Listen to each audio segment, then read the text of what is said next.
Ever had that awkward silence where your brain just freezes? You're standing there searching for words, and suddenly it feels like every single thing you could say has disappeared. Here's the thing. What if I told you there's actually a way to never really run out of things to say? And no, I don't mean memorizing a bunch of cheesy lines. Stick with me for the next few minutes because by the end of this video, you'll know exactly how to keep any conversation flowing and you'll never have to panic about what do I say next again. All right, let's get into it. The first trick is simple. Turn statements into questions.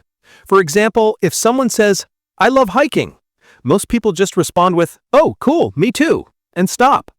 But if you say, "Really, what's your favorite trail?" suddenly the conversation expands. You've just opened the door to a whole new story. It sounds small, but it's powerful. This works almost every time. But here's the problem.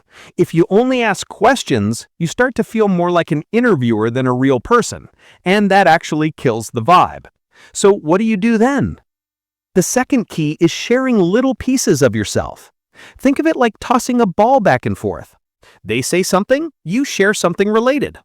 For example, if they talk about hiking, you could say, "Oh, I tried hiking once and almost got lost in the woods. It was a disaster." Boom! Now you've added humor, you've added connection. This feels way more natural, but here's the catch. If your stories are too long, you'll end up dominating the conversation and people lose interest. And trust me, nothing makes someone check out faster than a 10-minute story about your cat. So how do you balance it?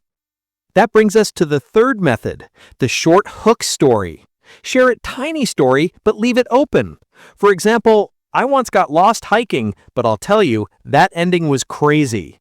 Now they want to ask, "Wait, what happened?" You're creating curiosity, and curiosity keeps conversations alive. This works beautifully. But here's the issue. If you rely only on stories, you might run into people who just don't bite. They won't ask the follow-up. So what then? Here's the fourth strategy. Use the what-if switch. Take whatever topic you're on and spin it into a playful question. Like if you're talking about travel, you could say, "Okay, but if you could teleport anywhere right now, where would you go?" Instantly, you've made the conversation fun and imaginative. People love escaping into these kinds of questions. This works even with strangers, but there's one last mistake most people make. They think conversations are about never running out of things to say. The truth is, it's not about having endless words. It's about making the other person feel good while you talk.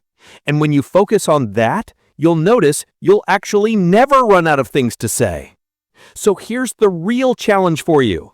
The next time you talk to someone, instead of worrying about what do I say next, ask yourself, how can I make them feel curious, interested, or just a little bit happier than before?